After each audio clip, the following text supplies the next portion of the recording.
बांग्लादेश में छात्र आंदोलन के रूप में शुरू हुई हिंसा धीरे धीरे हिंदू विरोधी हिंसा बनती चली गई। प्रदर्शनकारियों के रूप में घूम रहे कट्टरपंथी इस्लामवादियों ने हिंदुओं को निशाना बनाना आरंभ कर दिया। कई दिनों तक बांग्लादेश से हिंदू विरोधी हिंसा, रक्तपात और रेप के समाचार आने के बाद देश के लोगों में घुसपैठियों को लेकर आक्रोश बढ़ने लगा। अवैध घुसपैठियों में बांग्लादेशी मुस्लिम और रोहिंग्या मुस्लिम शामिल हैं।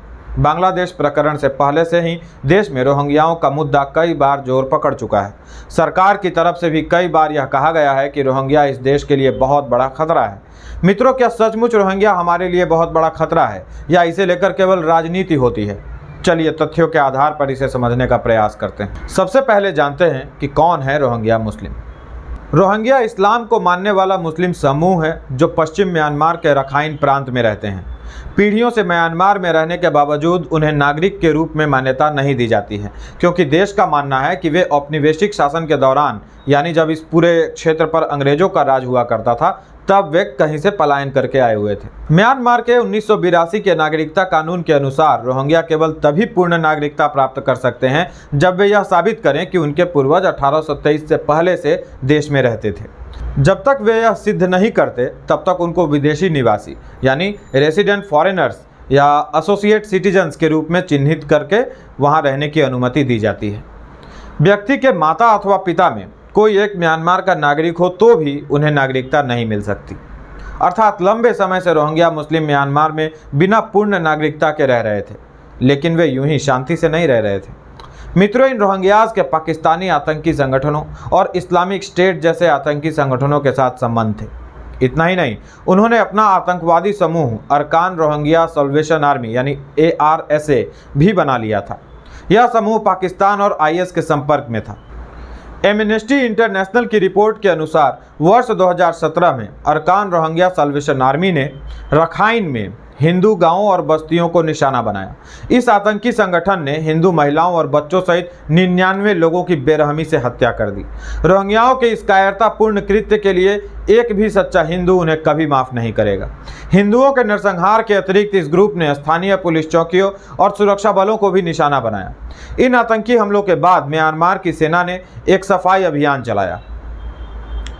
UN द्वारा जारी किए गए आंकड़ों के अनुसार म्यांमार सेना के इस अभियान में लगभग 10,000 रोहिंग्या मारे गए, 300 से अधिक गांवों को जला दिया गया और 7 लाख से अधिक रोहिंग्या मुस्लिम अपनी जान बचाकर बांग्लादेश और भारत जैसे पड़ोसी देशों की तरफ भागे।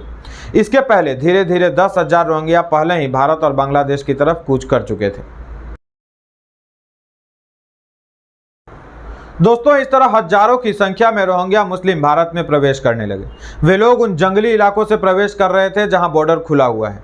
विशेषकर नॉर्थ ईस्ट के रास्ते से भारत में दाखिल होना उनके लिए आसान था, क्योंकि उनकी बोली भाषा एक जैसी थी। रोहिंग्या केवल म्यांमार से ही नहीं आए।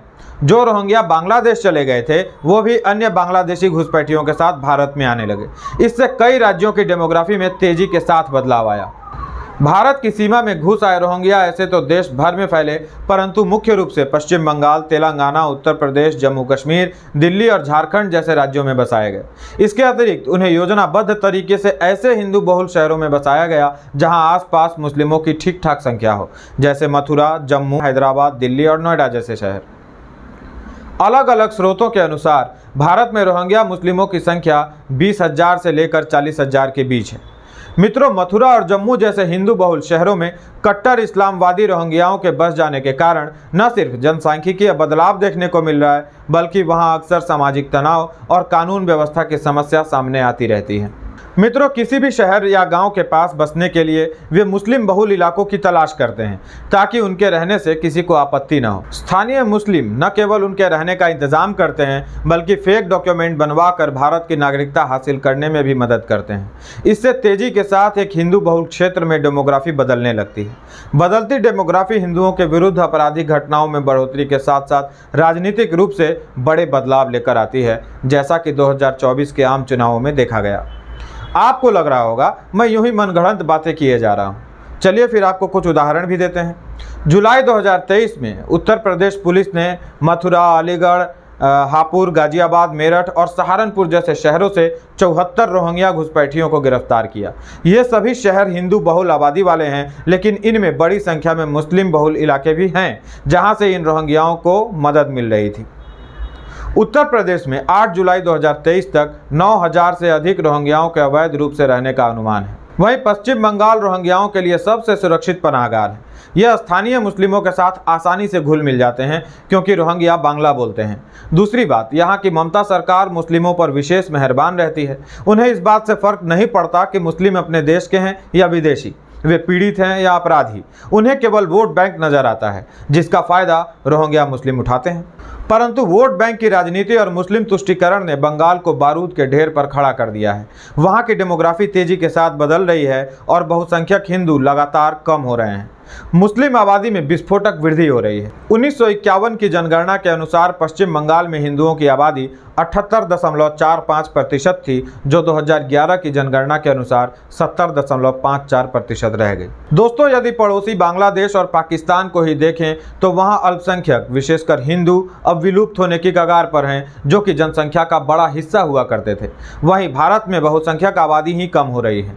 पश्चिम बंगाल की स्थिति और खराब इसलिए है कि वहां रोहिंग्याओं की संख्या का कोई हिसाब ही नहीं है और टीएमसी सरकार की मदद से उन्हें आसानी से स्थानीय आबादी में शामिल कर लिया जाता है। और केवल टीएमसी ही क्यों, कांग्रेस जैसी पार्टियां भी रोहिंग्याओं को लेकर उदारता दिखाती रही हैं। 29 जुलाई 2024 को ही रोहिंग्याओं को बसाने को लेकर एक खतरनाक खुलासा हुआ। यूपी एटीएस ने रायबरेली में एक ई सेवा केंद्र चलाने वाले जिशान अहमद को उसके सहयोगियों सुहेल, रियाज खान और विजय यादव के साथ गिरफ्तार किया। जिशान और उसके साथी रायबरेली और उसके आसपास बसने वाले हजारों संदिग्ध रोहिंग्याओं के लिए 19,000 से अधिक फर्जी जन्म प्रमाण पत्र बना चुके थे। स्थानीय लोगों के अनुसार इन दोनों ने अब तक 60 से 70 हजार फर्जी प्रमाण पत्र बनाए हैं।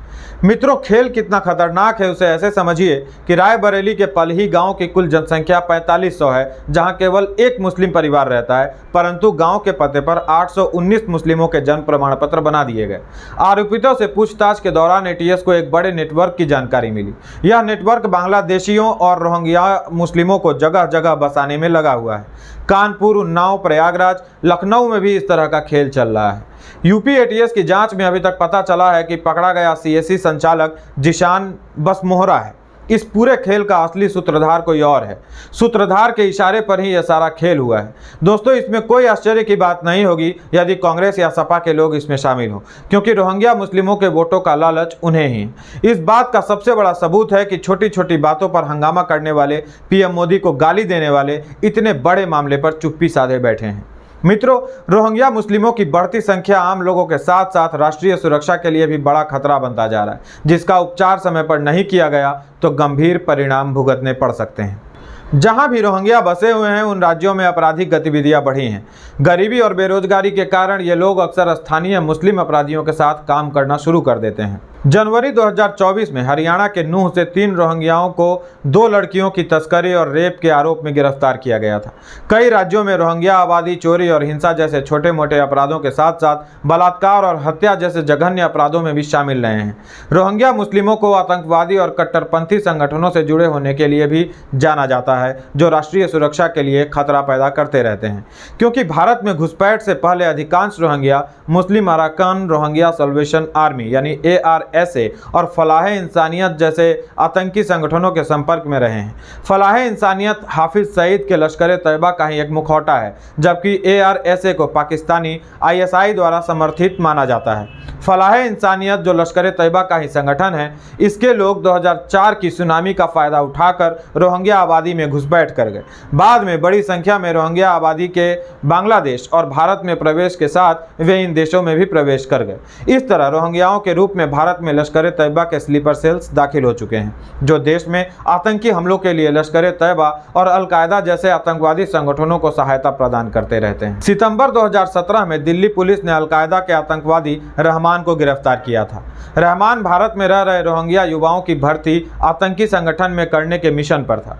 इस तरह हम पाते हैं कि भारत में बढ़ती रोहिंग्या आबादी न केवल देश के बहुसंख्यकों बल्कि देश की कानून व्यवस्था और राष्ट्रीय सुरक्षा के लिए भी बहुत बड़ा खतरा बनती जा रही है।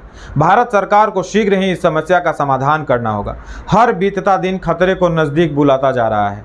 आज के लिए आज्ञा दीजिए, मिलेंगे किसी अन्य विषय के साथ। जुड़ने के लिए आप सभी का बहुत बहुत आभार, बहुत बहुत धन्यवाद।